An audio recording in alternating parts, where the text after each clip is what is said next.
Oh ya, selamat datang ya teman-teman. Saya pikir ini penting sekali untuk kita lanjuti sedikit beberapa situasi yang kita saksikan bersama. Munculnya begitu guru-guru yang memproklamasikan kebenaran, tapi jadi persoalan besar, menimbulkan pertentangan di antara yang Katolik, yang Tritunggal, yang apa semua. Saya pikir ini juga menjadi tolak ukur dan juga dukungan motivasi untuk romo-romo yang ada di Indonesia lah, untuk jangan tutup mata terhadap semua situasi seperti ini. Saya pikir kita mulai dengan pembacaan bersama Yohanes 1 ayat. Yohanes bab 1 ayat 1 sampai dengan 18 tentang sabda menjadi manusia. Bantu dulu itu. Pada mulanya adalah firman, firman itu bersama-sama dengan Allah, dan firman itu adalah Allah. Ia pada mulanya bersama-sama dengan Allah.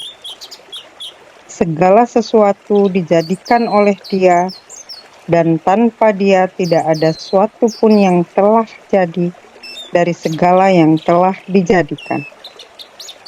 Dalam Dia ada hidup, dan hidup itu adalah terang manusia. Terang itu bercahaya di dalam kegelapan, dan kegelapan itu tidak menguasainya.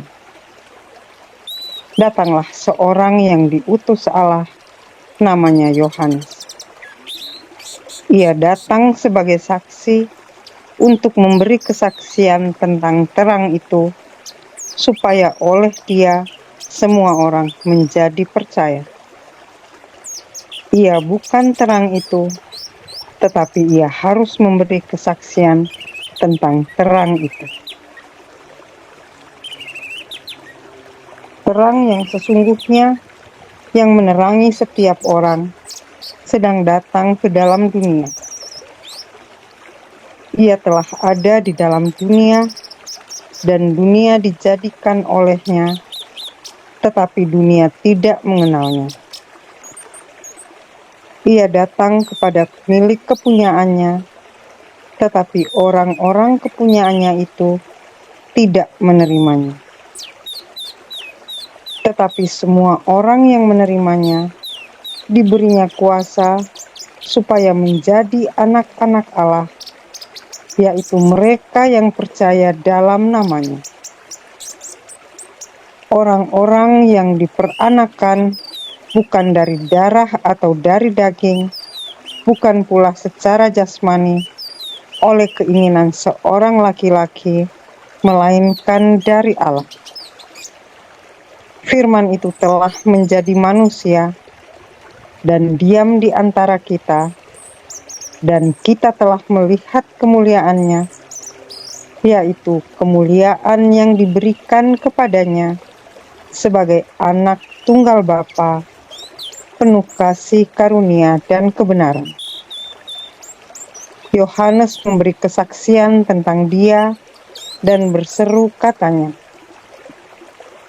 "Inilah Dia yang kumaksudkan ketika aku berkata, kemudian daripadaku akan datang Dia yang telah mendahului aku, sebab Dia telah ada sebelum aku." Karena dari kepenuhannya, kita semua telah menerima kasih karunia demi kasih karunia. Sebab hukum Taurat diberikan oleh Musa, tetapi kasih karunia dan kebenaran datang oleh Yesus Kristus. Tidak seorang pun yang pernah melihat Allah, tetapi anak tunggal Allah yang ada di pangkuan Bapa, Dialah yang menyatakannya. Oh ya teman-teman, sebenarnya sudah menjawab semua. Dia sudah ada sebelum aku, kata Yohanes. Segala sesuatu dijadikan oleh Dia. Sabda menjadi manusia dan tinggal di antara kita. Pada mulanya adalah firman. Firman itu bersama-sama dengan Allah. Tidak ada subordinanisme di dalam pengertian itu. Tapi tadi hanya untuk membaca Yohanes prolog Injil Yohanes untuk membuka sedikit misteri Allah menjadi manusia ini. Itu tidak gampang ya teman-teman. Dalam pengertian ini dia menjadi manusia dengan prinsip dasarnya seperti apa? Galatia 4 ayat 4. Dan dalam kepenuhan waktu. Galatia 4:4. Tetapi setelah genap waktunya, maka Allah mengutus anaknya yang lahir dari seorang perempuan dan takluk kepada hukum Taurat. Ingat bahwa kedatangan Kyrios, Tuhan itu, di dalam Kairos. Apa itu Kairos? Baca kembali Indri, frase Iya, pertama. Tetapi setelah genap waktunya. Cukup. Kyrios itu datang di dalam Kairos. Kegenapan Wahyu. Siapa yang datang dalam Kairos?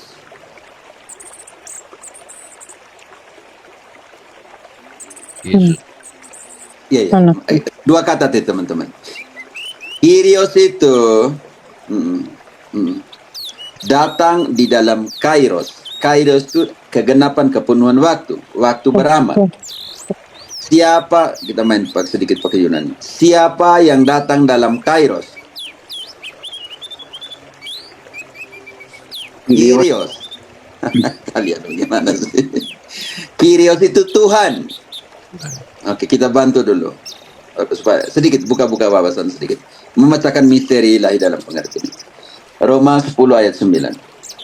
Yesus itu Kyrios, Tuhan. Sebab jika kamu mengaku dengan mulutmu bahwa Yesus adalah Tuhan dan percaya dalam hatimu bahwa Allah telah membangkitkan Dia dari antara orang mati, maka kamu akan diselamatkan. Ketika kamu mengakui Yesus sebagai apa? Tuhan. Sebagai Tuhan. Yunaninya tekan misteri bacakan misteri. Ingat dua kata tadi, Kairos dan Kyrios. Dan Kyrios. Jika kamu mengakui Yesus, jika kamu mengakui dengan mulutmu dan percaya dengan hatimu bahwa Yesus adalah Kyrios, dan Kyrios ini, Tuhan ini, di dalam Galatia 4:4, baca kembali.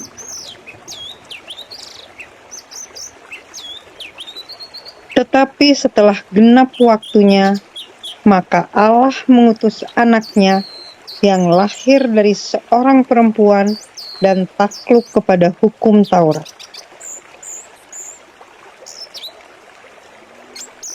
Artinya Kyrios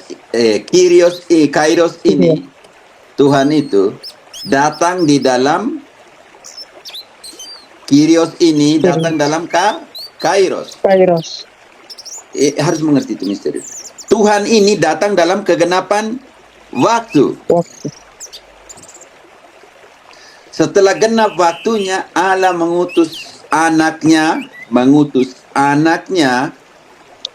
Ingat di Yohanes tadi, anaknya yang ada di dalam pangkuan Bapa, kita bisa mengerti tadi. Segala sesuatu dijadikan oleh Dia. Nanti kita bacakan dalam misteri dalam Ibrani, dalam Yesaya nanti. Lahir dari seorang Perempuan. Tidak usah matikan mic supaya lebih cepat. Lahir dari seorang perempuan dan taat kepada hukum Taurat. Artinya menggenapi semua nubuat di dalam perjanjian lama. Lama. Tetapi ada orang yang tidak tahu belajar bagaimana hermeneutiknya, eksegesisnya, mempertentangkan dua ayat ini yang Yohanes 1 sudah mengatakan sangat jelas. Yohanes 1 tadi, sabda menjadi manusia, ayat 14. Yohanes 1 ayat 1 sangat jelas, pada mulanya adalah firman. Firman itu bersama-sama, bukan subordinasi, satu di atas satu di bawah, berada bersama-sama dengan Allah, dan firman itu adalah Allah. Bagaimana menggunakan Yohanes untuk mempertentangkan Yohanes sendiri. Jadi lucu. Menggunakan dua ayat ini seolah-olah posisi Yesus ada di bawah dan Bapa ada di atas. Allah kecil dan Allah besar. Bantu dulu Yohanes 14 dolar.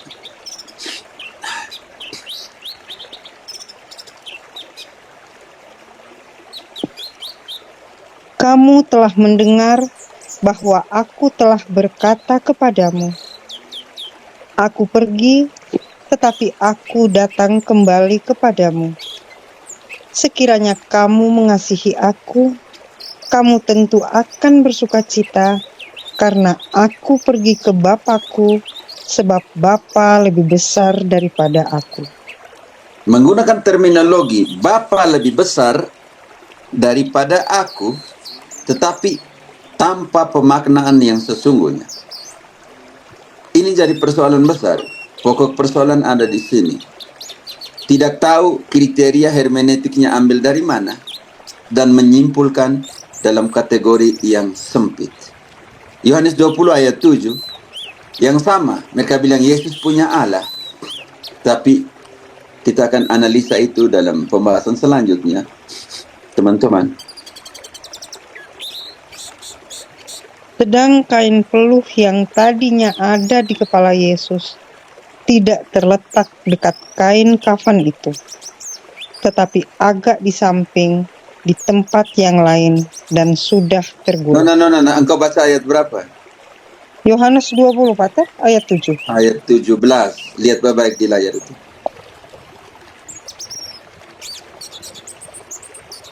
Kata Yesus kepadanya, janganlah engkau memegang aku, sebab aku belum pergi kepada Bapa, tetapi pergilah kepada saudara-saudaraku, dan katakanlah kepada mereka bahwa sekarang aku akan pergi kepada Bapa-Ku dan Bapamu, kepada Allah-Ku dan Allahmu. Di situ sangat jelas tidak dikatakan kepada Bapa kita, kepada Allah kita. Sangat berbeda ketika Yesus mengatakan, aku belum pergi ke Bapa kita dan Allah kita. Sebuah distingsi yang sangat jelas sekali antara Yesus dan kita terhadap atau di hadapan Allah. Aku belum pergi kepada Bapa-Ku dan Bapamu. Selesai, tutup. Dan Allahku dan Allahmu. Baca ayat 10. Di dalam ayat 10 pertama kali, dari 10 itu, pertama kali di dalam Injil, Yesus mengatakan para rasul sebagai saudaranya. Yohanes 20 ayat 10. Lalu pulanglah kedua murid itu ke rumah. Lanjut. Tetapi Maria berdiri dekat kubur itu dan menangis. Sambil menangis, ia menjenguk ke dalam kubur itu. Dan tampaklah olehnya dua orang malaikat berpakaian putih, yang seorang duduk di sebelah kepala dan yang lain di sebelah kaki di tempat mayat Yesus berbaring. Kata malaikat-malaikat itu kepadanya, Ibu, mengapa engkau menangis? Jawab Maria kepada mereka, Tuhanku telah diambil orang. Oke. Ini penting. Apa kata Maria? Tuhanku atau tuanku? Tuhanku. Tuhanku. Tuhanku. Oke. Maria Magdalena mengaku Yesus sebagai Tuhan? Yep. Sangat jelas. Nah, kita pelan-pelan dalam pengertian ini. Teman-teman, kita masuk dalam situasi tidak tahu ada kriteria. Maka saya bilang, buset, ini orang ini belajar hermeneutik dari mana? Belajar teologi dari mana? Belajar asas eksegesis dari mana? Bingung ya, teman-teman, kalau kita lihat di sini. Dan yang menamakan diri apologet Katolik tidak disposisinya, standing posisinya di mana tidak jelas. Semua masuk dalam relativis. Oke. Kata Maria Magdalena. Apa kata Maria Magdalena? Baca kembali. Jawab Maria kepada mereka, Tuhanku telah diambil orang, dan aku tidak tahu di mana ia diletakkan. Lanjut. Sesudah berkata demikian, ia menoleh ke belakang dan melihat Yesus berdiri di situ, tetapi ia tidak tahu bahwa itu adalah Yesus. Dan nanti kata Yesus penting sekali. Oke, lanjut. Kata Yesus kepadanya, Ibu, mengapa engkau menangis? Siapakah yang engkau cari? Ini jadi persoalan terjemahan Indonesia ya. Dia ibu di situ. Perempuan, mengapa engkau menangis? Tidak ada ibu di situ. Engkau pakai apa itu, Non? Engkau pakai apa? Engkau pakai ini TB2, TB1, bingung saya Indonesia. Saya sandingkan ke Spanyol, maaf. Sebentar saya sandingkan ke Spanyol tadi. Tadi engkau baca ayat berapa di situ tadi? Non? Ayat 15, Yohanes 20 ayat 15. Hanya saya butuh ayatnya. Ini penting sekali. Mujer, ¿por qué lloras? Kenapa diterjemahkan sebagai ibu? Mujer itu perempuan, kenapa engkau menangis? Wanita, kenapa engkau menangis? Kalau ibu itu senyora, madre, itu baru kita bisa mengerti. Tapi dasarnya itu perempuan. Tolonglah KBI, terjemahkan sendirilah. Lanjut. Agak geli juga sih dengar seperti ibu. Bagaimana ibu? Maria menyangka orang itu adalah penunggu taman, lalu berkata kepadanya, Tuan, jikalau Tuan yang mengambil dia, katakanlah padaku, di mana Tuan meletakkan dia, supaya aku dapat mengambilnya. Kata Yesus kepadanya, Maria. Maria berpaling dan berkata kepadanya dalam bahasa Ibrani, Rabuni, artinya guru. Kata Yesus kepadanya, janganlah engkau memegang aku, sebab aku belum pergi kepada Bapa. Tetapi pergilah kepada saudara-saudaraku dan katakan, pergilah kepada saudara-saudaraku. Pertama kalinya di dalam semua Injil baik Sinoptis maupun Yohanes, disitulah kali pertama Yesus bilang, pergilah dan katakanlah kepada saudara-saudaraku. Wow, saya teman-teman, makanya bingung ya teman-teman ketika menggunakan Bapakku dan Bapamu, Allahku dan Allahmu. Karena itu persaudaraan yang Yesus sendiri katakan setelah kebangkitan. Pergilah dan katakanlah kepada Saudara-saudara. Saudara-saudaraku. Siapakah saudara-saudaraku di situ? Apa yang harus dikatakan?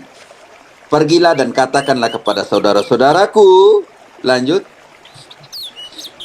Dan katakanlah kepada mereka bahwa sekarang aku akan pergi kepada Bapakku dan Bapamu, kepada Allahku dan Allahmu.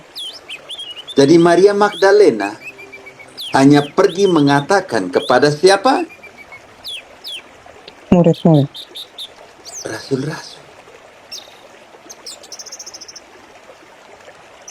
Jadi kalau tidak dibaca dalam pengertian lengkap, berbahaya sekali. Dan di situ ada perbedaan antara Bapakku dan bapamu. Sudah sebuah posisi yang sangat berbeda dalam kata itu sendiri. Lalu, katakanlah kepada saudara-saudaraku, sejak kapan? Sejak kapan? Oh, Roma 9 ayat 28. Bagaimana Paulus menjelaskan itu? Kata saudara itu. Siapakah mereka?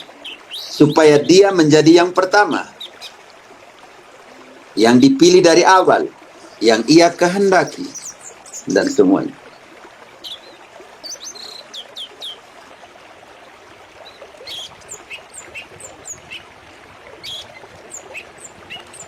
Roma itu setelah Kisah.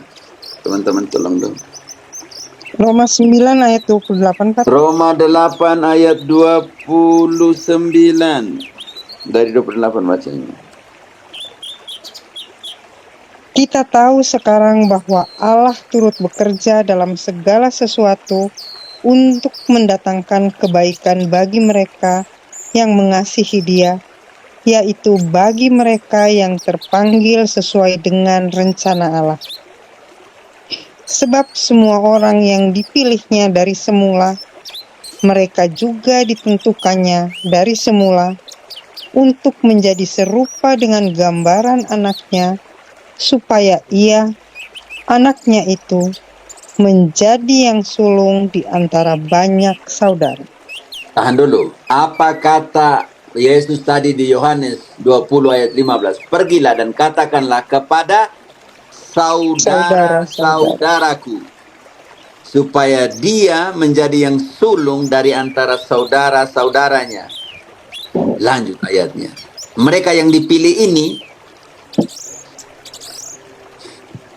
Dan mereka yang ditentukannya dari semula, mereka itu juga dipanggilnya. Dan mereka yang dipanggilnya, mereka itu juga dibenarkannya. Dan mereka yang dibenarkannya, mereka itu juga dimuliakan.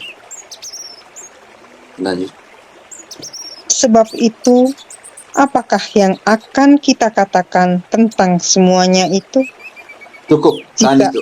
Sebab itu, apa yang akan kita katakan tentang semuanya itu? Mereka ditetapkan dari semula. Mereka dipilih dari semula. Untuk apa? Supaya sama dengan dia. Ibrani 2 ayat 17. Dalam hal apa? Dalam satu hal atau dalam segala hal?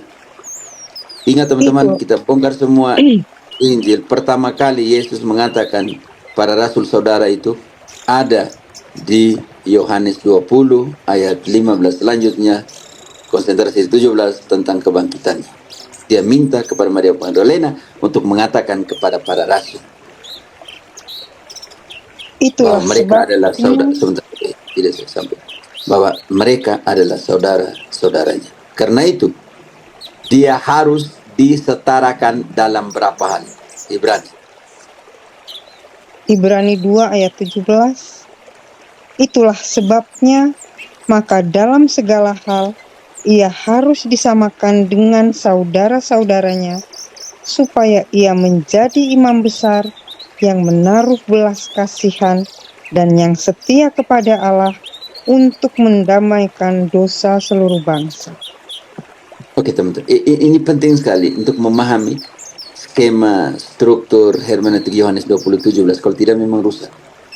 Kita kembali ke Yohanes 14 ayat 28, langsung berikan jawaban. Karena yang akan kita bacakan ke bawah nanti belajar bersama-sama misteri Allah menjadi manusia itu. Tetapi hanya karena mereka tafsir suka-suka, kita kembali ke Yohanes 14:28. Bapa lebih besar dari saya, tapi dalam konteks apa? Kamu telah mendengar bahwa aku telah berkata kepadamu, aku pergi, tetapi aku datang kembali kepadamu. Sekiranya kamu mengasihi aku, kamu tentu akan bersukacita, karena aku pergi kepada Bapakku, sebab Bapa lebih besar daripada aku. Bapa lebih besar daripada aku. Bagaimana membacakan itu? Filipi 2 ayat 6, ayat 6-7. coba Tuhan nanti. Filipi 2 ayat 6. Yang walaupun dalam rupa Allah tidak menganggap kesetaraan dengan Allah itu sebagai milik yang harus dipertahankan, melainkan telah mengosongkan dirinya sendiri dan mengambil rupa seorang hamba dan menjadi sama dengan manusia. Kalimat pertama, Indri. Walaupun Yang walaupun dalam rupa Allah tidak menganggap kesetaraan dengan Allah itu sebagai setara milik atau subordinasi. Teman-teman, setara atau subordinasi. Satu lebih besar, satu lebih rendah. Setara. setara, Pak. Setara. Sama. Tetapi dia yang setara ini memilih untuk mengosongkan diri. Makanya kelihatan bahwa Bapa lebih Besar. besar. Dan walaupun dalam keadaannya sebagai Allah, sangat jelas itu, tidak menjadikan kesetaraannya dengan Allah. Baca kembali. Yang walaupun dalam rupa Allah tidak menganggap kesetaraan dengan Allah itu sebagai milik yang harus dipertahankan, melainkan telah mengosongkan dirinya sendiri dan mengambil rupa seorang hamba dan menjadi sama dengan manusia.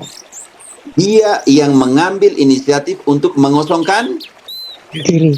diri dan menjadi sama dengan manusia. Manusia. Ayat selanjutnya.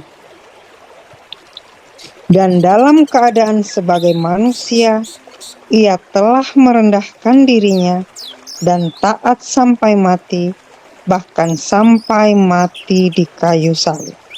Dan dalam keadaannya sebagai manusia, dia memilih untuk merendahkan diri untuk taat dan taat sampai mati di Kayu salib. kayu salib. Kenapa teman-teman? Ini penting sekali.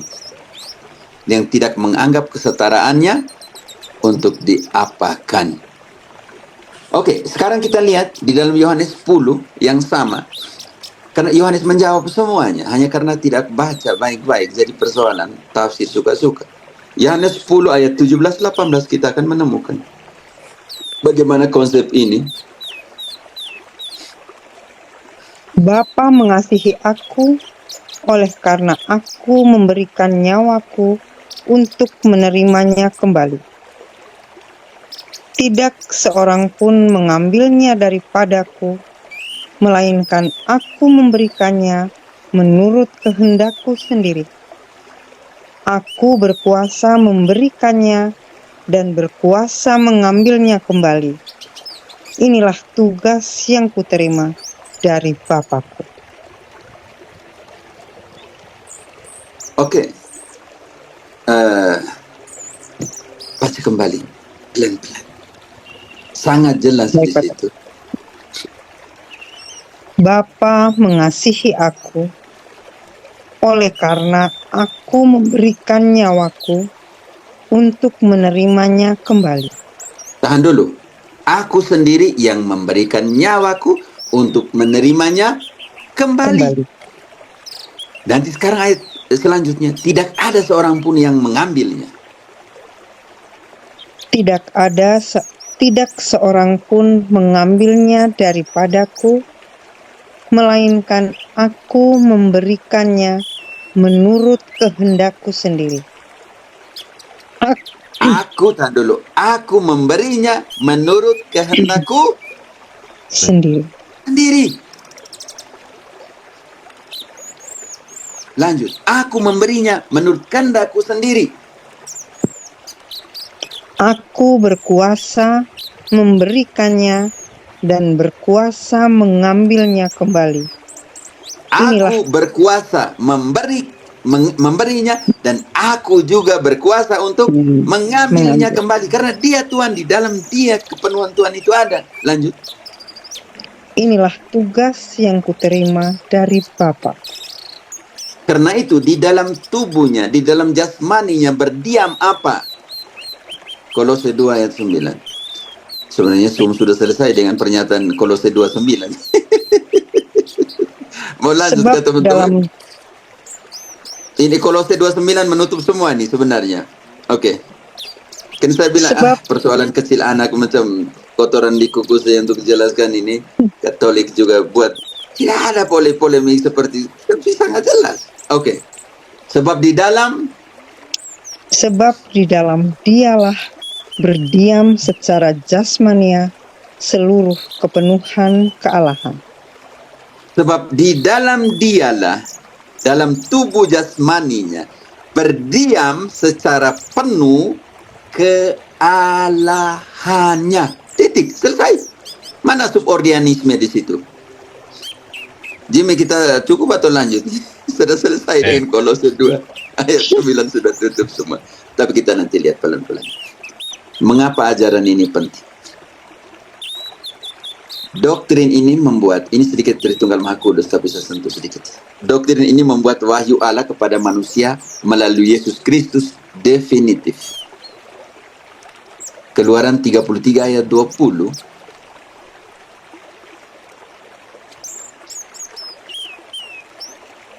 Lagi firman-Nya, engkau tidak tahan memandang wajahku, sebab tidak ada orang yang memandang aku dapat hidup.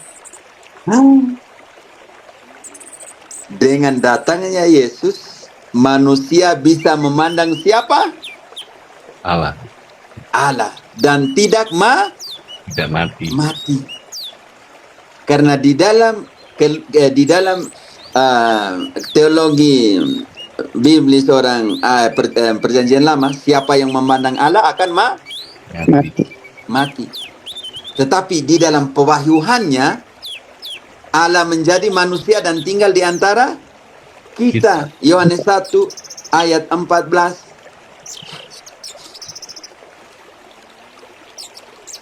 Firman itu telah menjadi manusia dan diam di antara kita. Cukup. Dan kita Firman itu menjadi manusia dan tinggal di antara kita. 1 Timotius 6:16. Ambil kata-kata kuncinya sih. Dialah satu-satunya yang tidak takluk kepada maut, bersemayam dalam terang yang tak terhampiri. Seorang pun tak pernah melihat Dia, dan memang manusia tidak dapat melihat Dia. Baginya lah hormat dan kuasa yang kekal. Amin. Dan Yesus bilang, semua nabi-nabi dan raja-raja ingin melihat apa yang kamu lihat sekarang, tapi mereka tidak melihat. Berbahagialah kalian yang melihat apa yang para nabi menantikan untuk melihat, tapi mereka tidak melihat. Kenapa? Sangat jelas, siapa yang melihat wajah Allah di dalam perjanjian lama akan mati. Ini jadi Keluaran itu salah satu alasan kenapa Musa tidak masuk ke dalam tanah perjanjian. Putra memberikan manifestasi Tuhan dalam daging. Mengapa penting misteri Allah menjadi manusia? Aktivitas Tritunggal yang berbeda tetapi terpadu memungkinkan penebusan. Ibrani 9 ayat 14. Penebusan Tritunggal Maha Kudus. Betapa lebihnya darah Kristus yang oleh Roh yang kekal telah mempersembahkan dirinya sendiri kepada Allah sebagai persembahan yang tak bercacat, akan menyucikan hati nurani kita dari perbuatan-perbuatan yang sia-sia, supaya kita dapat beribadah kepada Allah yang hidup. Kehadiran Tritunggal Maha Kudus dalam seluruh proses penebus. Tritunggal menyediakan model terbaik untuk hubungan dengan tubuh Kristus dan pernikahannya dengan gereja dalam pengertian. Teman-teman bisa baca sendiri ayatnya dan semuanya. Ada kelompok-kelompok yang menentang Tritunggal. Mormon, Saksi Yehova, Pentekostas Unisitarian, dan lain sebagainya. Ditentang oleh kelompok-kelompok teologi modern. Feminisme, hanya Bapa, hanya Putra, hanya Roh Kudus, Islam, Yudaisme, Yudaisme Mesianik, dan lain sebagainya. Doktrin yang sangat penting, Yohanes 17 ayat 3, Yeremia 9, teman-teman nanti bisa lihat itu sendiri. Yang secara lengkapnya ada di Epifani tentang Tritunggal. Sekarang semua sentuh sedikit kesalahan doktrinal. Monarkisme modalistas dibela oleh Noete 180, Praxeas 190, dan Sabelio yang meninggal tahun 260. Bapa, Putra, dan Roh Kudus adalah cara untuk memanifestasikan Allah yang satu pribadi dalam sejarah keselamatan. Bagi Sabelius, Allah memanifestasikan dirinya sebagai Bapa dalam ciptaan, sebagai Putra dalam penebusan, dan Roh Kudus dalam pengudusan umat beriman. Ini disebut patripasionaos, karena beberapa orang menegaskan bahwa Kristus adalah Bapa yang sama, yang dilahirkan, menderita, dan disalibkan. Itu monarkisme modalistas. Arianisme. Nanti kita lihat di modern ini Arianisme itu siapa? Arianisme.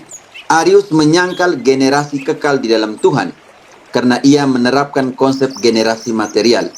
Jika Tuhan dilahirkan, akan ada dua Tuhan. Subordianisme radikal. Putra adalah makhluk yang diciptakan dalam waktu. Karena itu teman-teman, saksi Yehova adalah Arianisme modern, dan unisitarian adalah setengah Arianisme. Barang siapa yang mengatakan subordinanisme seperti itu di dalam zaman yang modern ini, antara dua, yaitu bisa jadi saksi Yehova dia, dan bisa jadi dia adalah unisitarian.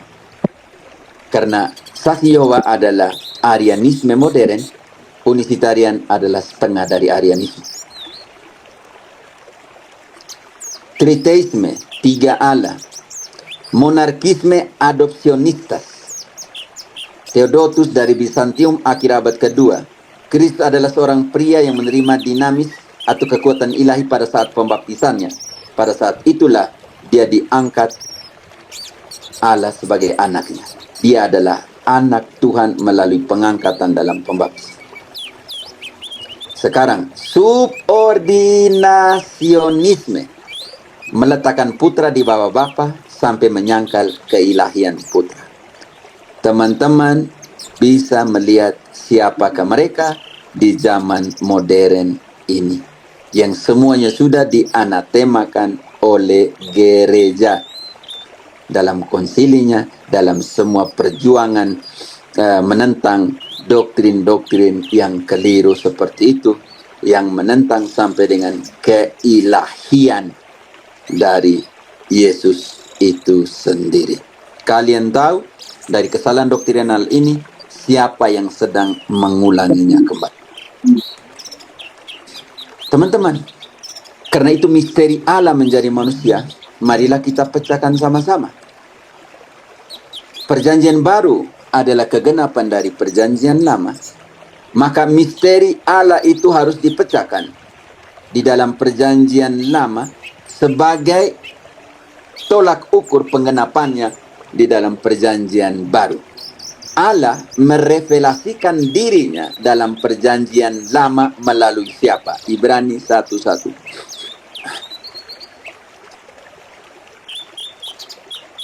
Setelah pada zaman dahulu Allah berulang kali dan dalam pelbagai cara berbicara kepada nenek moyang kita dengan perantaraan nabi-nabi.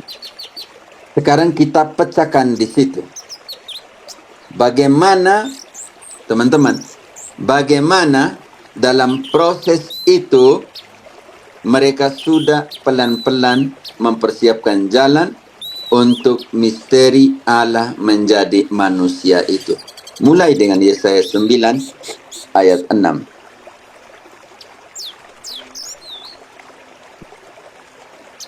Sebab seorang anak telah lahir untuk kita. Seorang putra telah diberikan untuk kita. Lambang pemerintahan ada di atas bahunya, dan namanya disebutkan orang. Penasihat ajaib, Allah yang perkasa, Bapa yang kekal, Raja damai. Oke. Pelan-pelan ya teman-teman. Kita lihat situ. Sekarang bab 7 ayat 14. Garis bawah itu dia bilang, Yesaya 9 ayat 6 omong tentang apa? Yesus sebagai apa?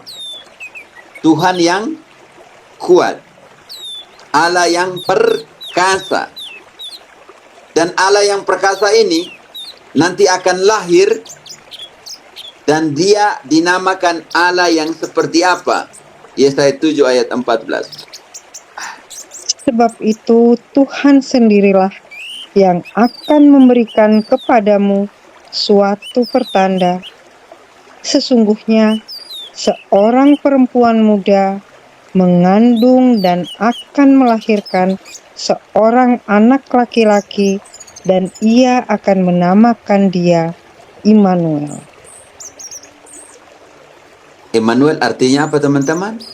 Tuhan Allah. beserta kita. Allah Tuhan beserta kita. Dan Tuhan ini saudara dan saudariku yang terkasih, 40 ayat 3.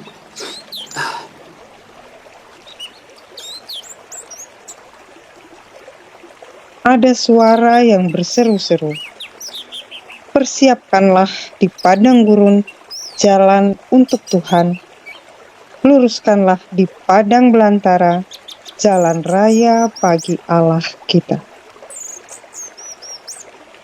Suara itu diserukan oleh siapa nanti? Yohanes. Persiapkanlah jalan bagi Tuhan. Yohanes Pembaptis. Oleh Yohanes. Oleh siapa? Yohanes Pembaptis. Oleh Yohanes. Menggenapi Yesaya 40 ayat 3. Luruskanlah jalan bagi Tuhan. Apa yang dilakukan oleh Yohanes? Bertobatlah. Baptis.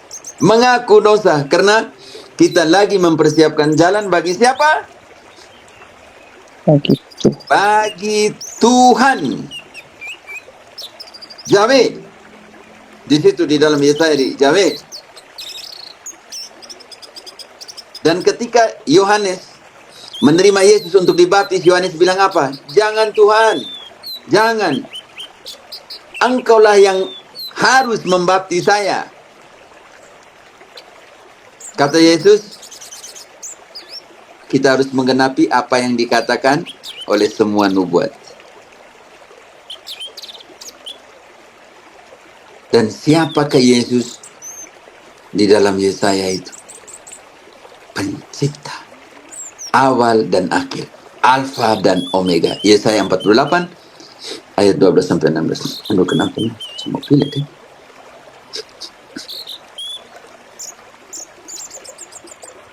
Dengarkanlah aku, hai Yakub, dan engkau Israel yang kupanggil. Akulah yang tetap sama, akulah yang terdahulu, akulah juga yang terkemudian. Alfa dan Omega, lanjut. Tanganku juga meletakkan dasar bumi, dan tangan kananku membentangkan langit. Ketika aku menyebut namanya, semuanya bermuncul. Berhimpunlah kamu sekalian dan dengarlah. Siapa di antara mereka memberitahukan semua ini? Dia yang dikasihi Tuhan akan melaksanakan kehendak Tuhan terhadap Babel dan menunjukkan kekuatan tangan Tuhan kepada orang Kasdim. Akulah yang mengatakannya dan yang memanggil dia juga. Akulah yang mendatangkan dia dan segala usahanya akan berhasil. Mendekatlah kepadaku, dengarlah ini. Dari dahulu tidak pernah aku berkata dengan sembunyi, dan pada waktu hal itu terjadi, aku ada di situ. Dan pada saat penciptaan itu, aku ada di situ. Makanya pada mulanya adalah firman, dan firman itu bersama-sama dengan Allah. Pada saat penciptaan itu, pada saat itu terjadi, mau dikatakan itu, aku ada di situ. Lanjut. Sudah selesai 16 belum? Sudah, Pak. Oke. Aku ada di situ. Sangat jelas. Allah yang datang ini adalah pencipta.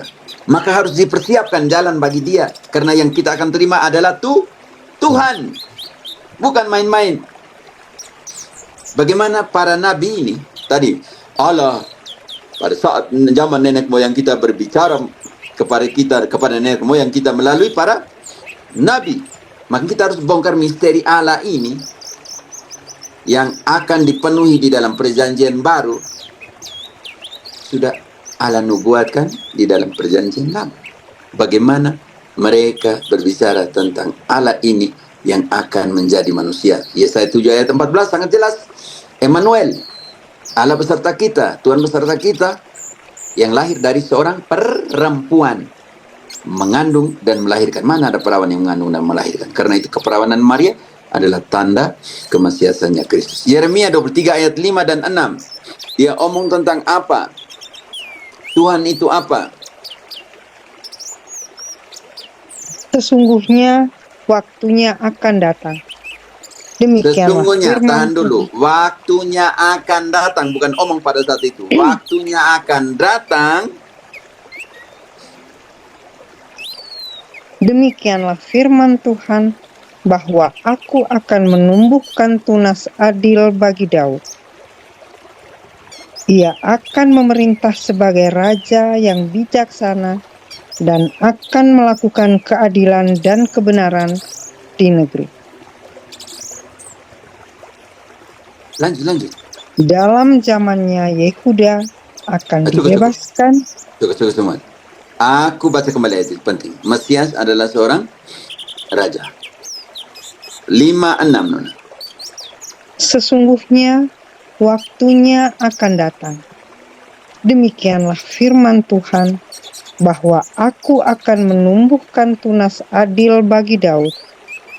Ia akan memerintah sebagai raja yang bijaksana dan akan melakukan keadilan dan kebenaran di negeri. Dalam zamannya Yehuda akan dibebaskan dan Israel akan hidup dengan tentram, dan inilah namanya dan inilah namanya yang diberikan orang kepadanya, Tuhan keadilan kita. Tuhan keadilan, berarti raja yang akan memerintah dari tunas Daud itu, yang punya nama adalah Tuhan. Lukas 1 ayat 32 sampai 33. Lukas 1 ayat 30. Apakah yang kepadanya akan diberikan tadi tunas Daud ya, yang akan menjadi raja yang akan datang, dan dia akan dinamakan Tuhan keadilan. Dan kita lihat Lukas 1 ayat 32-33, janji Allah kepada Maria, anak yang akan kau lahirkan itu. Ia akan menjadi besar dan akan disebut anak Allah yang maha tinggi. Dan Tuhan Allah Akan disebut apa? Anak Allah yang maha tinggi. Yeremia tadi bilang akan datang pada masa yang akan datang, akan lahir, akan datang seorang raja yang akan memerintahkan semua penasihat dan dia adalah Tuhan kealahan. Keadilan. Engkau bagaimana? Engkau baca, engkau tidak ingat bagaimana? Oh iya. Oke. Keadilan. Jadi di dalam ayat 32 Lukas tadi dia omong bagaimana? Ia akan menjadi besar dan akan disebut anak Allah yang maha tinggi. Tadi di Yeremia bilang apa? Akan raja yang akan datang, yang akan merajai dan akan disebut raja keadilan. Sekarang anak yang akan kau lahirkan itu akan disebut anak Allah. Lanjut. Apakah dari tunas Daud atau tidak? Dan Tuhan Allah akan mengaruniakannya kepadanya tahta Daud bapa leluhurnya. Dan ia akan menjadi raja atas kaum keturunan Yakub sampai selama-lamanya, dan kerajaannya tidak akan berkesudahan. Haleluya. Wahyu 12 ayat 5.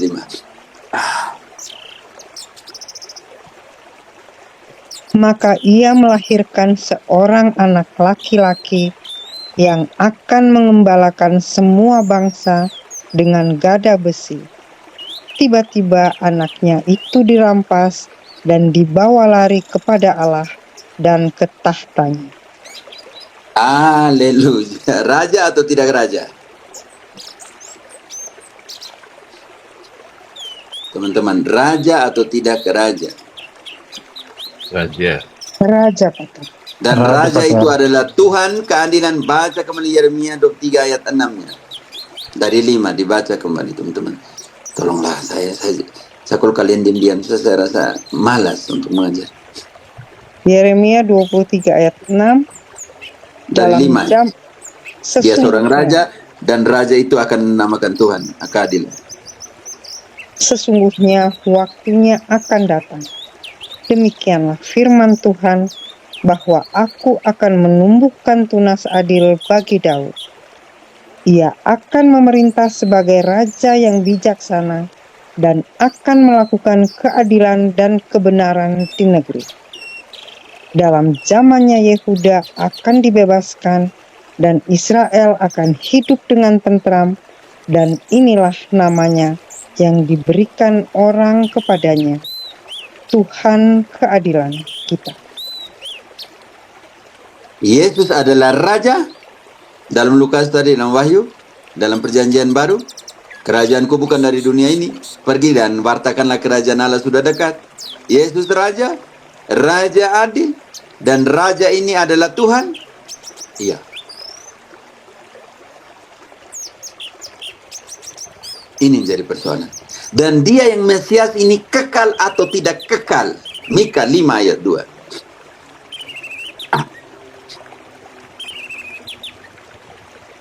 Tetapi engkau, hai Betlehem Efrata, hai yang terkecil di antara kaum-kaum Yehuda, daripadamu akan bangkit bagiku seorang yang akan memerintah Israel, yang permulaannya sudah sejak purbakala, sejak dahulu kala.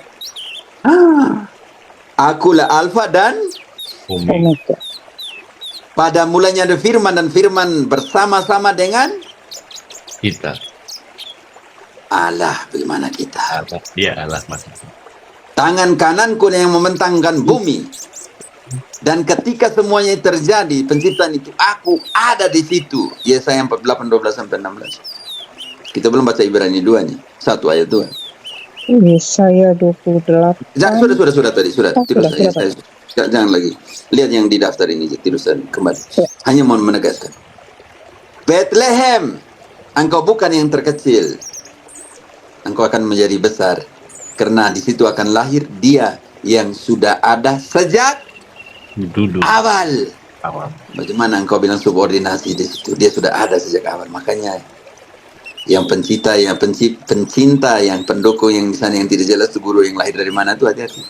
Sakaria 12 ayat 10.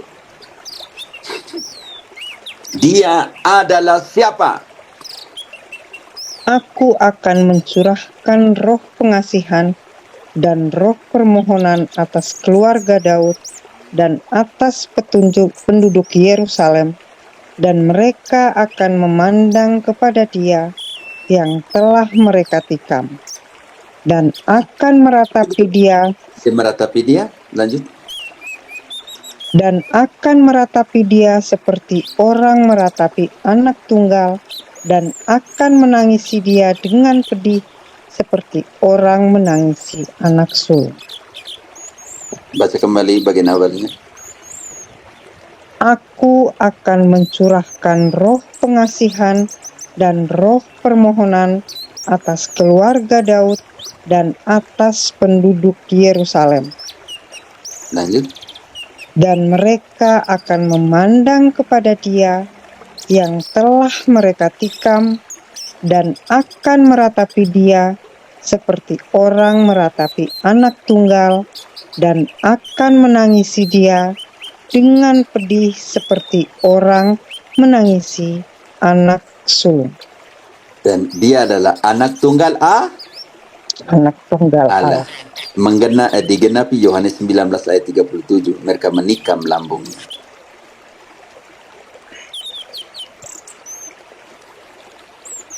Yohanes 19. 19:37. Di layar nah.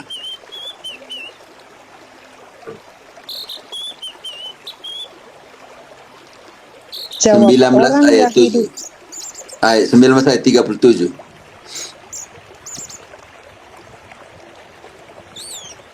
Dan ada pula nas yang mengatakan mereka akan memandang dia yang telah mereka tikam.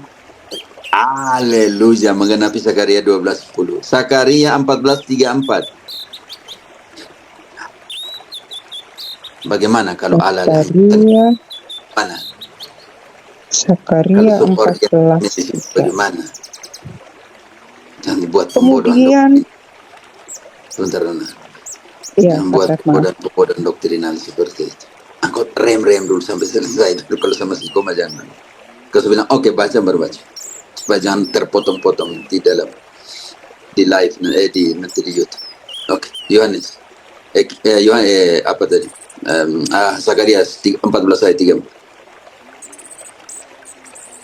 Kemudian Tuhan akan maju berperang melawan bangsa-bangsa itu seperti ia berperang pada hari pertempuran. Pada waktu itu, kakinya akan berjejak di Bukit Zaitun yang terletak di depan Yerusalem di sebelah timur. Bukit Siapa yang Zaitun akan itu, keluar? Siapa yang keluar untuk berperang? bangsa-bangsa, melawan bangsa-bangsa dan ia akan berperang. Kau baca kembali ayat 3. Siapa yang keluar untuk berperang? Kemudian Tuhan akan maju berperang melawan bangsa-bangsa itu seperti Cukup. ia berperang. Siapa yang akan keluar untuk maju berperang? Tuhan, Romo. Tuhan. Iya, kau bilang bahasa Israel bagaimana? Tuhan. Kisah 1 ayat 9 sampai 12.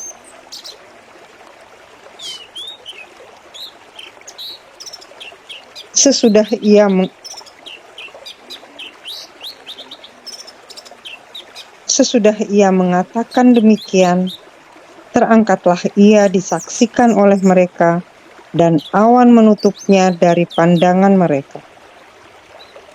Ketika mereka sedang menatap ke langit waktu ia naik itu, tiba-tiba berdirilah 2 orang yang berpakaian putih dekat mereka, dan berkata kepada mereka, "Hai orang-orang Galilea, mengapakah kamu berdiri melihat ke langit?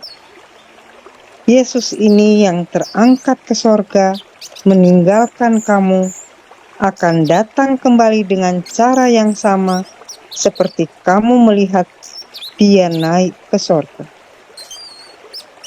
Maka kembalilah rasul-rasul itu ke Yerusalem dari bukit yang disebut Bukit Zaitun, yang hanya seperjalanan sabat jauhnya dari Yerusalem. Oke, kembali lagi ke Zakaria 14 ayat 3 dan 4. Kemudian Tuhan akan maju berperang melawan bangsa-bangsa itu seperti ia berperang pada hari pertempuran. Pada waktu itu, kakinya akan berjejak di Bukit Zaitun yang terletak di depan Yerusalem di sebelah timur. Bukit Zaitun itu akan terbelah 2 dari timur ke barat, sehingga terjadi suatu lembah yang sangat besar. Setengah dari bukit itu akan bergeser ke utara dan setengah lagi ke selatan. Di tempat yang sama Yesus naik ke surga tadi?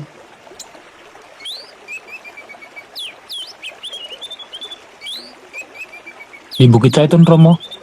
Ya, makanya kalian tidak dengar baik-baik tadi. Tuh. dari dua komparasi antara Zakarias 14:3-4 dan Yohanes 1 Yohanes 1. Kisah 1 ayat 9-12. Jadi kalau komparasi konkordansi kita harus dengar baik-baik supaya kita bisa tangkap, kalau tidak bisa. Kita ke Daniel 7 ayat 13-14. Anak manusia itu disembah, dia yang disembah.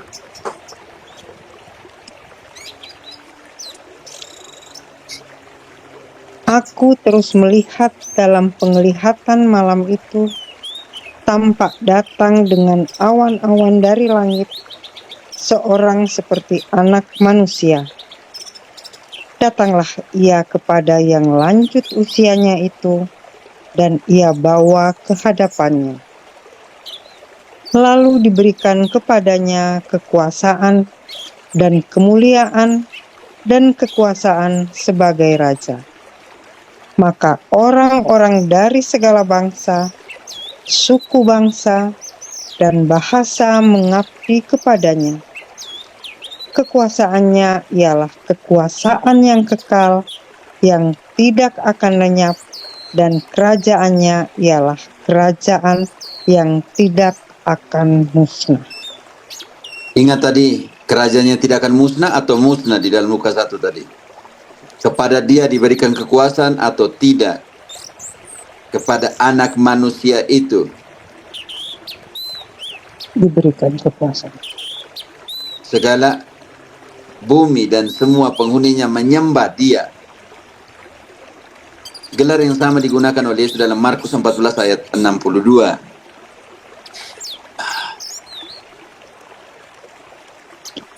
Jawab Yesus, "Akulah dia, dan kamu akan melihat Anak Manusia duduk di sebelah kanan Yang Maha Kuasa dan datang di tengah-tengah awan-awan di langit."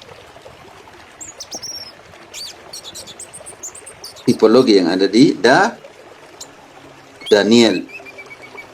Dan kepada dia diberikan segala kekuasaan.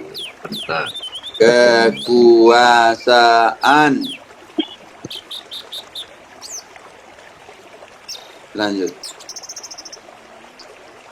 Maka imam besar itu menggoyangkan pakaiannya dan Lanjut berkata, artinya Maleakhi 3 ayat 1.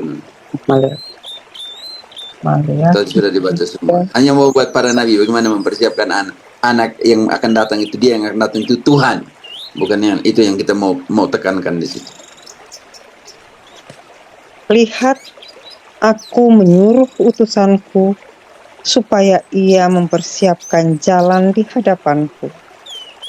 Dengan mendadak Tuhan yang kamu cari itu akan masuk ke baitnya.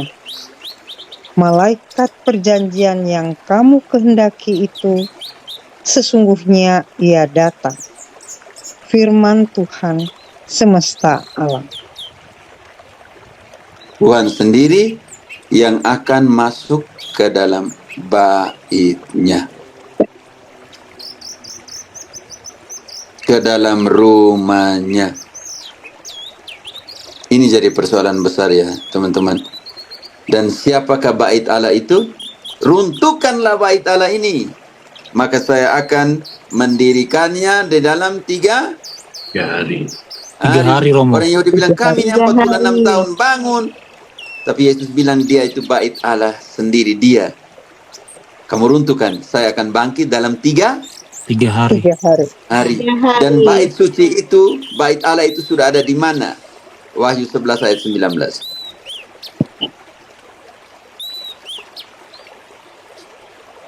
Maka terbukalah bait suci Allah yang di sorga, dan kelihatanlah tabut perjanjiannya di dalam bait suci itu, dan terjadilah kilat dan deru guru dan gempa bumi dan hujan es lebat.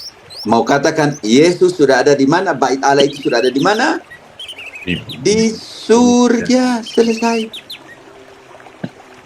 Nanti kita lihat penjelasannya, dia duduk di mana nanti. Ibrani 1 ayat 2 selanjutnya. Sampai dengan setelah purifikasi dia kemana? Maka pada zaman akhir ini, Ia telah berbicara kepada kita dengan perantaran anaknya yang telah Ia tetapkan sebagai yang berhak menerima segala yang ada. Oleh Dia, Allah telah menjadikan alam semesta. Lanjut, Nona. Ia adalah cahaya kemuliaan Allah dan gambar wujud Allah, dan menopang segala yang ada dengan firman-Nya yang penuh kekuasaan. Dan setelah Ia selesai mengadakan penyucian dosa, Ia duduk di sebelah kanan yang maha besar di tempat yang maha tinggi. Tidak Jauh ada lebih subordinasi di situ. Di tempat yang maha tinggi, jauh lebih tinggi daripada malaikat-malaikat, sama seperti nama yang dikaruniakan kepadanya, jauh lebih indah daripada nama mereka. Dan Allah ini dalam kepenuhannya, kita harus tekankan kembali Kolose 2 ayat 9, berdiam di mana? Di dalam keseluruhannya, kesempurnaannya, totalitasnya, dia berdiam di mana? Sebab dalam Dialah berdiam secara jasmania seluruh kepenuhan kealahan.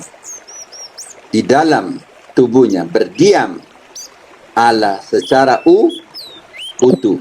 Karena itu apa kata Thomas? Yohanes 20 ayat 28. Apa kata Thomas? Thomas menjawab dia, "Ya Tuhanku dan Allah." Karena berdiam di dalam dia keutuhan itu. Apa kata Paulus? Roma 9 ayat 5. Mereka adalah keturunan bapa-bapa leluhur yang menurunkan Mesias dalam keadaannya sebagai manusia yang ada di atas segala sesuatu. Ia adalah Allah yang harus dipuji sampai selama-lamanya. Sampai itu yang pengajar sesat itu datang kan? Sampai kapan harus dipuji sebagai Allah? Selama-lamanya. Dan datang dalam keadaan apa? Manusia. Apa kata Paulus dalam Titus 2 ayat 13? Dengan menantikan penggenapan pengharapan kita yang penuh bahagia dan pernyataan kemuliaan Allah yang maha besar dan juru selamat kita, Yesus Kristus. Baca kembali. Titus 2:13. Dengan menantikan penggenapan pengharapan kita yang penuh bahagia dan penyataan kemuliaan Allah yang maha besar dan juru selamat kita, Yesus Kristus. Kemuliaan Allah yang maha besar dan juru selamat kita, Yesus Kristus. Allah maha besar, juru selamat. Iya. Apa kata Primus Inter Pares dalam suratnya 2 Petrus 1 ayat 1? Yesus itu siapa? Dari Simon Petrus, hamba dan rasul Yesus Kristus, kepada mereka yang bersama-sama dengan kami memperoleh iman oleh karena keadilan Allah dan juru selamat kita, Yesus Kristus. Keadilan Allah, ingat tadi Raja yang adil, Allah keadilan. Dan juru selamat kita, Yesus Kristus. Yohanes 1 ayat 1, firman menjadi manusia. Maaf, pada mulanya adalah firman itu bersama-sama dengan Allah, dan firman itu adalah Allah. 1:14, firman menjadi manusia dan tinggal di antara kita. Apa kata Santo Yohanes dalam suratnya 1 Yohanes 1 ayat 1? Firman itu, firman hidup itu, Allah hidup itu yang kami sentuh, yang kami lihat, yang kami raba dengan tangan kami, itulah yang kami tuliskan kepadamu. Ingat, firman itu adalah Allah. Dan bagaimana Yohanes menulisnya? 1 Yohanes 1 ayat 1. Pada mulanya adalah firman. firman itu bersama-sama 1 dengan Allah. Yohanes 1 ayat 1. Surat. Tadi yang 1 Yohanes 1 sudah saya baca semua. Tidak usah diulangi. Apa yang telah ada sejak semula, yang telah kami dengar, yang telah kami lihat dengan mata kami, dan telah kami saksikan, dan yang telah kami raba dengan tangan kami tentang firman hidup, itulah yang kami tuliskan kepada kamu. Baca lanjut dikit. Hidup itu telah dinyatakan, dan kami telah melihatnya, dan sekarang kami bersaksi dan memberitakan kepada kamu tentang hidup kekal yang ada bersama-sama dengan Bapa dan yang telah dinyatakan kepada kamu. Hidup, tentang hidup kekal yang ada bersama-sama dengan siapa? Dengan kamu. Dengan kami Romo. Baca kembali. Masa sih Yesus ada dengan kita dalam hidup kekal itu? Dia ada bersama-sama Ya. dengan siapa? Dengan Tolong Allah. dong, teman-teman Katolik. Baca kembali.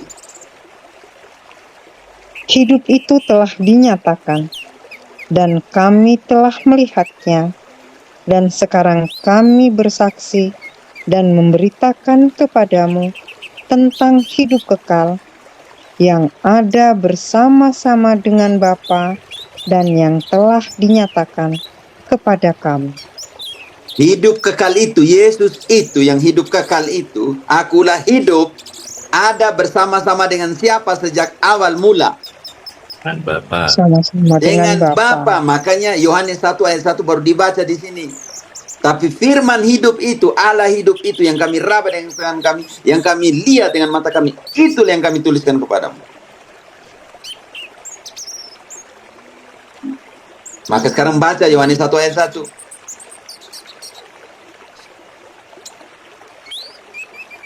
Pada mulanya adalah firman, firman itu bersama-sama dengan Allah, dan firman itu adalah Allah.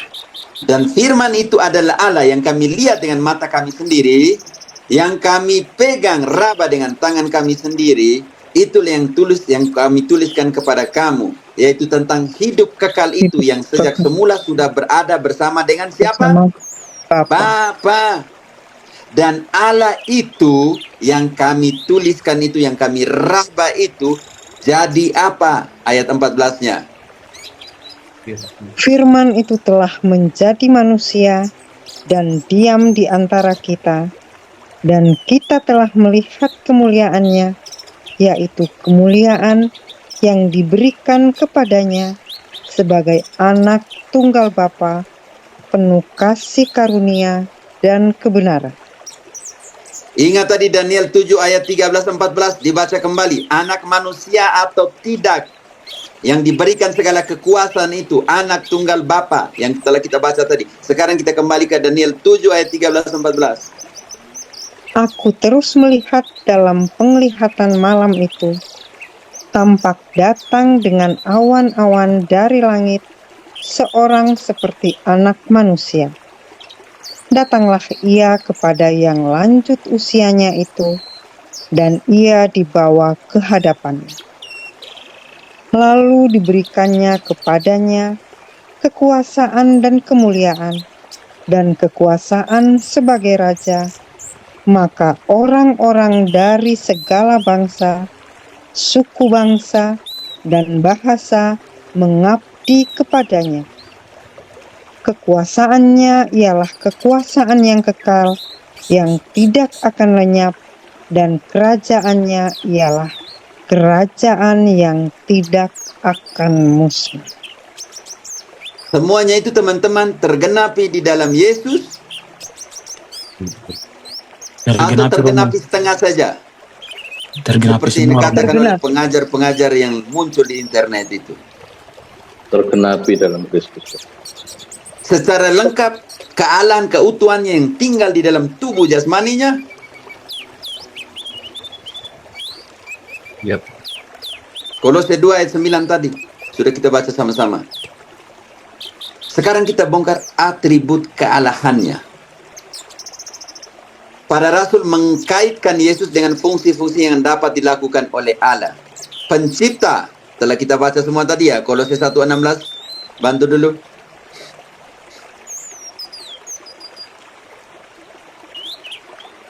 Karena di dalam Dialah telah diciptakan segala sesuatu yang ada di sorga dan yang ada di bumi, yang kelihatan dan yang tidak kelihatan, baik singgasana maupun kerajaan, baik pemerintah maupun penguasa, segala sesuatu diciptakan oleh Dia dan untuk Dia. Hey, haleluya. Diciptakan oleh Dia dan untuk Dia. Dan termasuk ketika menciptakan manusia, Kejadian 1 ayat 26, diciptakan, marilah kita. Dalam Yesaya 48, tangan kanan pula yang membentang bumi. Dan ketika semua itu terjadi, penciptaan itu, aku ada di situ. Makanya Kejadian 1 ayat 29, marilah kita menjadikan, karena bersama-sama dengan Allah. Hidup kekal itu bersama-sama dengan Allah. Yohanes tadi sudah menjelaskan dalam 1 Yohanes 1 ayat 2 dan 3. Contoh kecil, penciptaan, Dia ada di sana. Setelah kita jelaskan tadi, ketika Dia menciptakan manusia, Kejadian 1 ayat 26. Berfirmanlah Allah, baiklah kita menjadikan manusia menurut gambar dan rupa kita, supaya mereka berkuasa atas ikan-ikan di laut dan burung-burung di udara dan atas ternak dan atas seluruh bumi dan atas segala Sudah cukup binatang dalam melata. barang kosong sampai 27. Penopang Ibrani 1 dari ayat 2 lah sebenarnya. Nona kalau sudah satu ayat dan seterusnya baru kau lanjut. Kalau satu ayat cukup satu ayat supaya jangan terlupa. Ibrani 1 Dari 2. Maka pada zaman akhir ini Ia telah berbicara kepada kita dengan perantaraan anaknya, yang telah Ia tetapkan sebagai yang berhak menerima segala yang ada. Oleh Dia Allah telah menjadikan alam semesta. Kembali Kolose 1 tadi, semua diciptakan oleh Dia dan untuk Dia. Di sini dikatakan oleh Dia diciptakan alam semesta. Lanjut.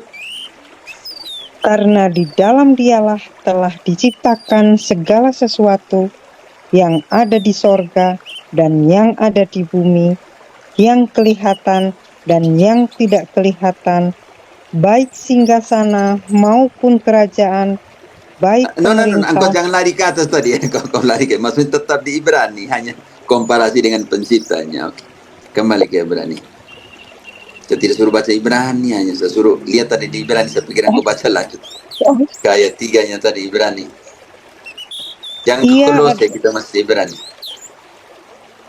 Ia adalah cahaya kemuliaan Allah dan gambar wujud Allah, dan menopang segala yang ada dengan firman-Nya yang penuh kekuasaan. Dan setelah Ia selesai mengadakan penyucian dosa, Ia duduk di sebelah kanan yang maha besar di tempat yang tinggi. Menopang segala sesuatu yang mengaitkannya dengan atribut keilahian untuk menopang alam semesta dengan firman. Pengampunan dosa, Dia mengampuni dosa. Nanti banyak sekali pengampunan dosa. Coba kita ambil 1-2 saja. Kisah 5 ayat 31.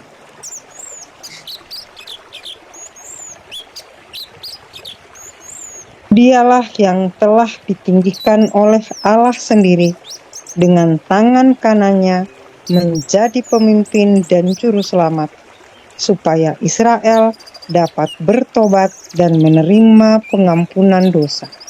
Oke, Matius 9 ayat 1, mulai dari 1 sampai dengan 8. 1, 2. Maaf, 9 ayat 1 dulu dimulai. Sesudah itu naiklah Yesus ke dalam perahu lalu menyeberang. Kemudian sampailah ia ke kotanya sendiri. Lanjut. Maka dibawa oranglah kepadanya seorang lumpuh yang terbaring di tempat tidurnya. Ketika Yesus melihat iman mereka, berkatalah ia kepada orang lumpuh itu, "Percayalah, hai anakku, dosamu sudah diampuni." Maka berkatalah beberapa orang ahli Orang bertengkar Taurat semua. dalam Percayalah hati, kepadamu, dosanya sudah diampun. Hanya untuk melihat pengampunan dosa. Oke, sekarang ayat 8-nya. Dia memberikan hak pengampunan dosa itu kepada manusia atau tidak?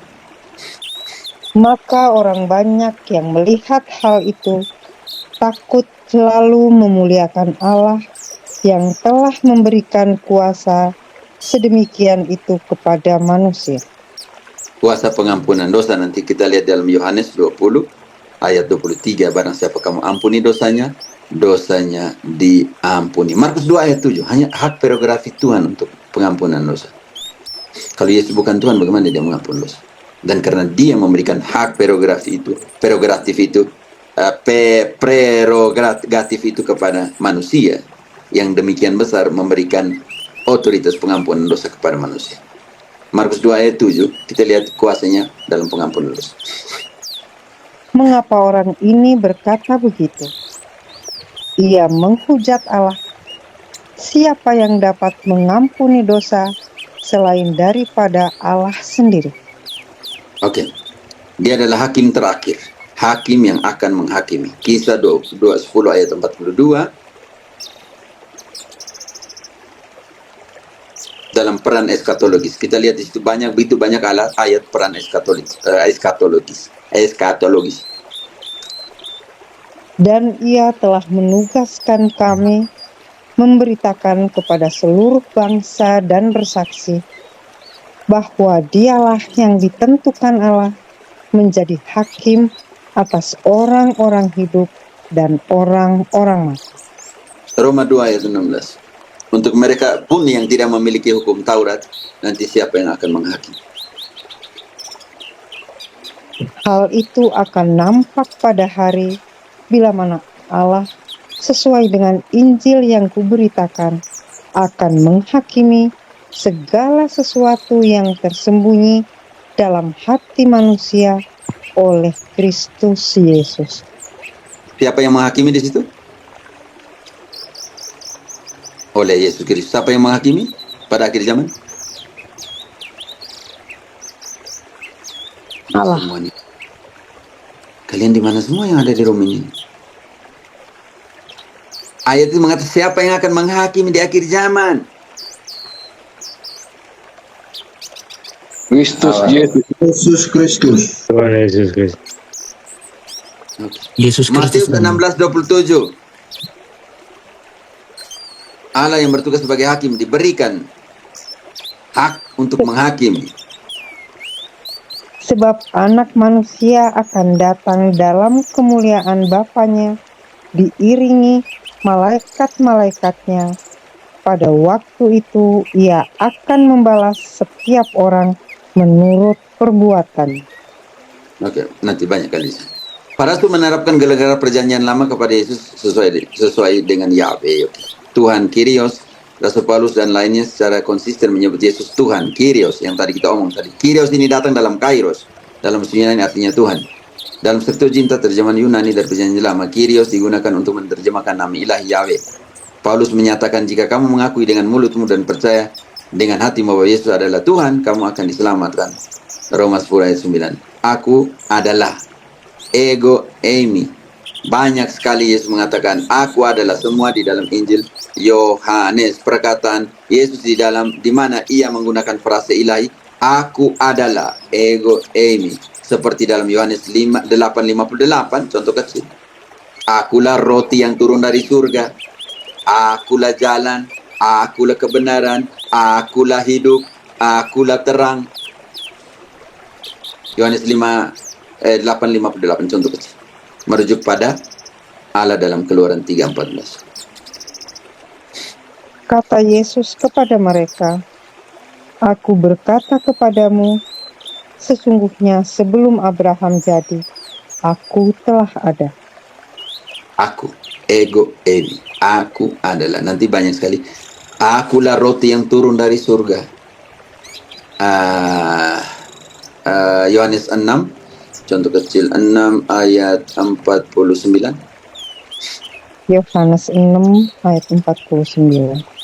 Nenek moyangmu telah makan mana di padang gurun, dan mereka telah mati. Lanjut. Inilah roti yang turun dari sorga. Barang siapa makan daripadanya, ia tidak akan mati. Akulah roti hidup yang telah turun dari sorga. Akulah. Tadi Yohanes berapa tadi, Nona? Yohanes 6 49. Oke, sekarang Yohanes 14 ayat 6 terbalik. Sekarang 14 ayat 6. Akulah jalan kebenaran dan hidup. Akulah, jadi ego emi. Kata Yesus kepadanya, "Akulah jalan dan kebenaran dan hidup. Tidak ada seorang pun yang datang kepada Bapa kalau tidak melalui Aku." Yesus mengulang kembali definisi Allah, pernyataan revelasi Allah di dalam, revelasi Allah di dalam Keluaran 3 ayat 14. Apa kata Allah kepada Musa? Firman Allah kepada Musa, "Aku adalah Aku."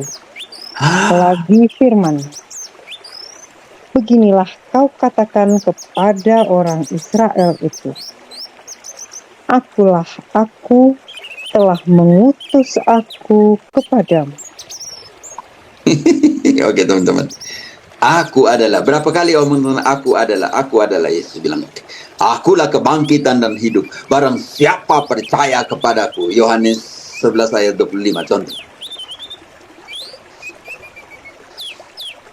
Jawab Yesus, "Akulah kebangkitan dan hidup. Barang siapa percaya kepadaku, ia akan hidup walaupun ia sudah mati." Oke teman-teman, menutup dengan ini. Kesetaraan hakikat kodrat ilahi. Keilahian Yesus sama dengan keilahian Bapa. Beberapa ayat menegaskan hal ini. Yohanes 10 ayat 30. Yesus menegaskan, tolong dibaca. Yohanes 10 ayat 30. Aku dan Bapa adalah satu. Aku dan Bapa adalah Satu. Sekarang Yohanes yang sama 17 ayat 21, doa Yesus untuk kesatuan. Demikianlah kata Yesus. Lalu ia menengadah ke langit dan berkata, "Bapa telah..." Iya, Pak. 17 ayat 21. Yohanes 17 ayat 21. "Supaya mereka semua menjadi satu, sama seperti Engkau ya Bapa, di dalam Aku dan Aku di dalam Engkau, agar mereka juga di dalam kita, supaya dunia percaya bahwa Engkaulah yang telah mengutus Aku." Aku di dalam Bapa dan Bapa di dalam Aku. aku. Aku dan Bapa adalah satu. Tidak berarti aku adalah Bapa. Unisitarian, GO, tidak tahu kata adalah dan ada. Yesus bilang, aku dan Bapa adalah satu. Mereka dalam pernyataan lain, ketika Yesus bilang, aku ada di dalam Bapa dan Bapa ada di dalam aku, mereka memahaminya sebagai aku adalah Bapa. Ingat, ketika Yesus mengatakan aku dan Bapa adalah satu, ini merujuk pada kesatuan hakikat, bukan hanya tujuan. Kita kembali kemana? Tapi menekankan hakikat. Sama seperti Bapa mempunyai hidup di dalam dirinya, demikian pun anak. Yohanes 5 ayat 26-27.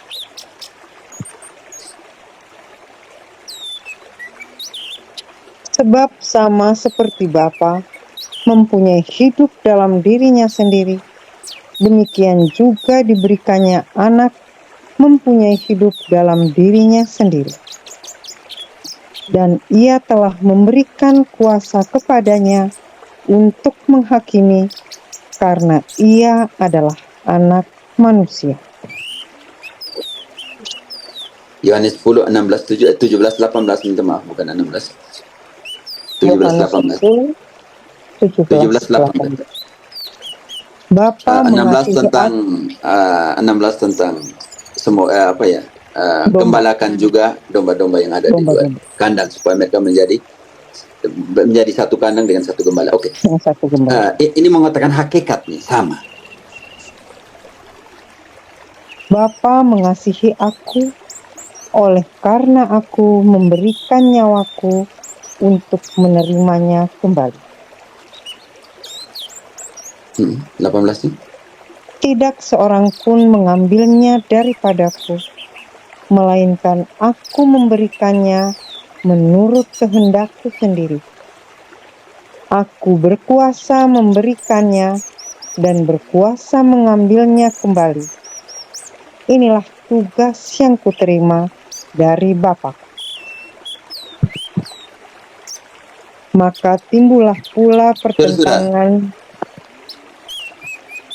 Karena itu dia mau dibunuh karena apa? Ini penting sekali. Yohanes 5 ayat 18. Karena dia menyamakan dirinya dengan Allah. Maka itu jadi alasan kenapa dia mau dibunuh.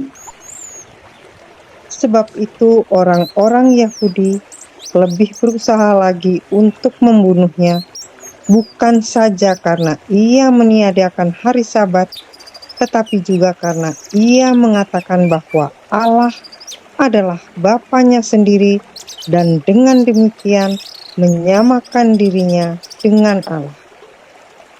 Itu alasan karena dia menyetarakan dirinya dengan Allah Romo. Dia adalah Allah itu sendiri, makanya orang Yahudi mau bunuh dia.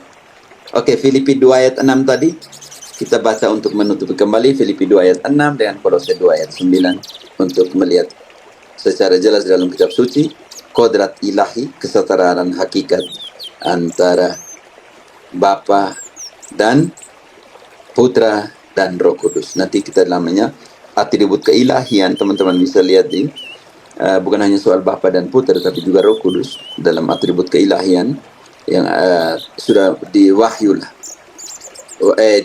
di Epifani tentang Tritunggal Maha Kudus di dalam kitab suci. Oke, sekarang kita baca lagi sedikit menutup ini Kolose 2 9 dan baca dulu Filipi 2 6 7 dan Kolose 2 9 untuk menekankan kembali. Yang walaupun dalam rupa Allah tidak menganggap kesetaraan dengan Allah itu sebagai milik yang harus dipertahankan, melainkan telah mengosongkan dirinya sendiri dan mengambil rupa seorang hamba dan menjadi sama dengan manusia. Tujuhnya 8-nya 7-nya mah. Itu tadi sudah 8. Oh ya, 8. Dan dalam keadaan sebagai manusia, ia telah merendahkan dirinya dan taat sampai mati, bahkan sampai mati di kayu salib. Oke, Paulus menegaskan bahwa Yesus yang dalam kodratnya adalah Allah, tidak menganggap kesetaraan dengan Allah itu sebagai milik yang harus dipertahankan. Kata Yunani morphe, bentuk berarti kodrat hakiki. Kolose 2 ayat 9 menutup itu semua. Sebab dalam dialah berdiam secara jasmania seluruh kepenuhan kealahan. Saya tidak tahu mereka ambil ayatnya dari mana, tafsirnya bagaimana, teori hermeneutik, prinsip hermeneutikanya di mana, eksegesisnya, aplikasi ke eksegesisnya seperti apa. Dan banyak Katolik Protestan ikut cerita-cerita dongeng seperti itu.